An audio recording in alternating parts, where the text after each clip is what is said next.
আসসালামু আলাইকুম রহমতুল্লাহ বরকাতুহু। আজকে আমার সাথে একটি ঘটনা ঘটে গেছে, যেটা আমার নিজের চোখ দিয়ে পানি এসে যে এখনও এরম মনের মানুষ থাকে। সংক্ষেপে বলছি ঘটনাটা।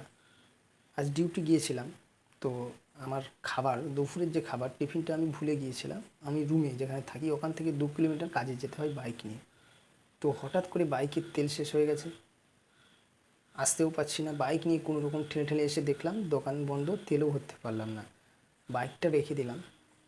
অনেকটা হেঁটে হেঁটে 1 কিলোমিটার প্রায় হেঁটে হেঁটে আসা হয়েছে বাইক নিয়ে।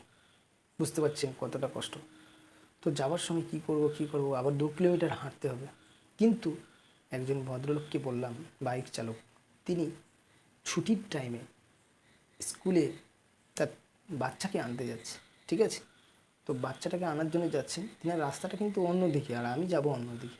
সেই ব্যক্তিকে বলতেনি, দাদা আমাকে একটু পৌঁছে দিবেন কিছুটা? বলে আমি তো অন্য রাস্তায় যাব। ঠিক আছে, যতটাই যাবেন নিয়ে যান না। বলে তিনি কী করলেন, আমি আমার যেখানে ডিউটি করি সেখান পর্যন্ত সেই ভদ্র ব্যক্তিটা আমাকে পৌঁছে দিয়ে আসলেন।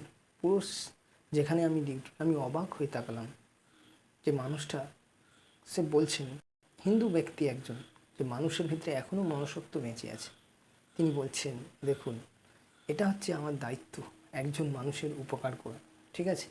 তো আমরা যে যার পারি, যতটুকু পারি কারোর উপকার করতে। তো তিনাকে আমি শুধু ধন্যবাদ জানালাম। ওনার সাথে আর দেখা হবে নাকি জানি না জীবনে, যদি দেখা